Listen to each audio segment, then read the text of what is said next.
So that's one thing you covered. The other thing you covered is, of course, content. So now you have the opportunity to get into the content, which you didn't have before as much, and then make immediate impact. So lay it down for us, guys. What kind of content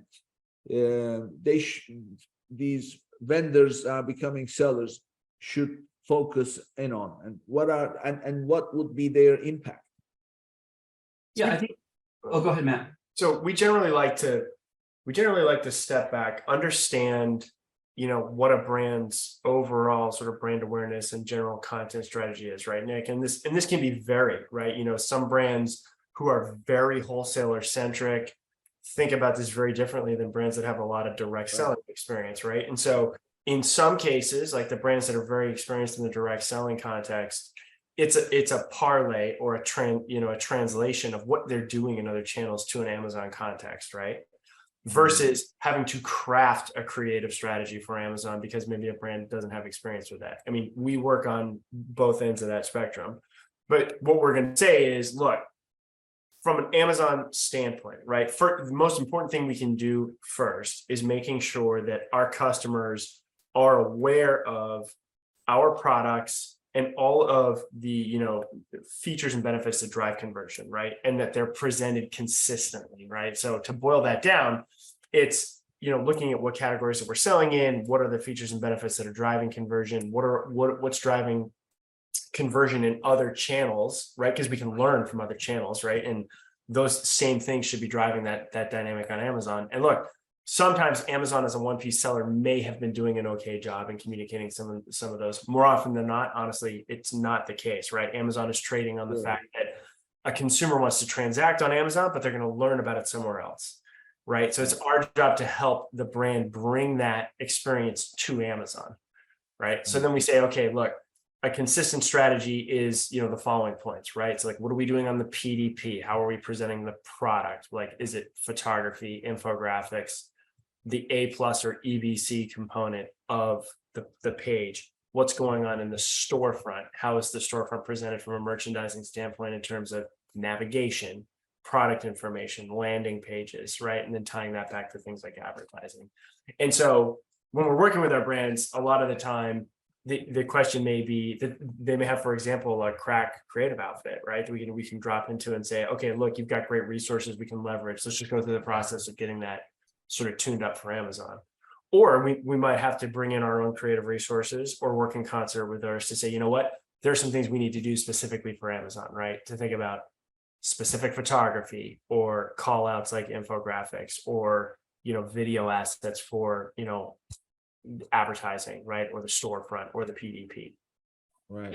And hopefully a lot of the brands that we're working with, and if they don't have this, we help them craft it. They have a brand style guide, right? So we bolt onto that, create a version from Amazon, right? And it's not for Amazon. And it's not just about, having the right number of images at the right specs, but, and not just having infographics and videos, but aligning those specific assets to how people could transact, right? So asking questions with the brand. When someone buys this product, what is it they're asking about before they make that purchase decision?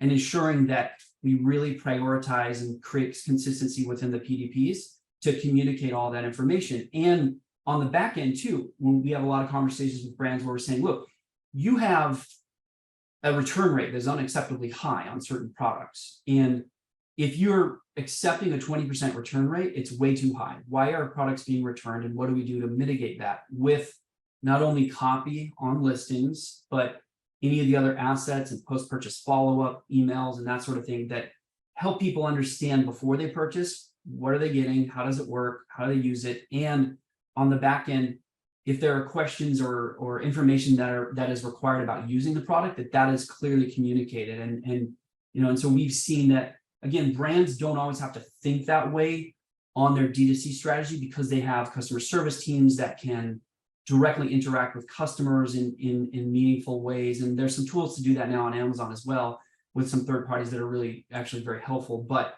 before you get to that point, communicating those really important pieces is critical for brands. And helping them think through that. Again, it's They might be doing that to some degree in their other channels, but we're putting it in an Amazon context to make sure they understand how it comes to life in Amazon. Just works a little differently. Yeah. And sometimes part of this discussion about what they're doing, you know, in other channels or leveraging existing brand strategy, right, further uncovers some of the opportunity, right? Which is a lot of times we talk to brands, Nick, that are saying, you know what, like I'm doing quite well in other channels. I don't really understand what's going on Amazon. And we can actually uncover this with specific data, right? You could say like your branded search is actually climbing month over month, but you are not leveraging it because your competition's camping on it, right? So you might actually be doing some pretty good things on other channels that are driving blowback on Amazon that you are not realizing because, for example, you might not be advertising properly, right? Like you might not be defensive enough against those things, but we'll look at that as a component of this to say, look, what you're doing in other channels is actually resonating here on Amazon, right? Because everybody who's shopping is going to come back to Amazon. And so we can say, look, that underscores the need to bring that here.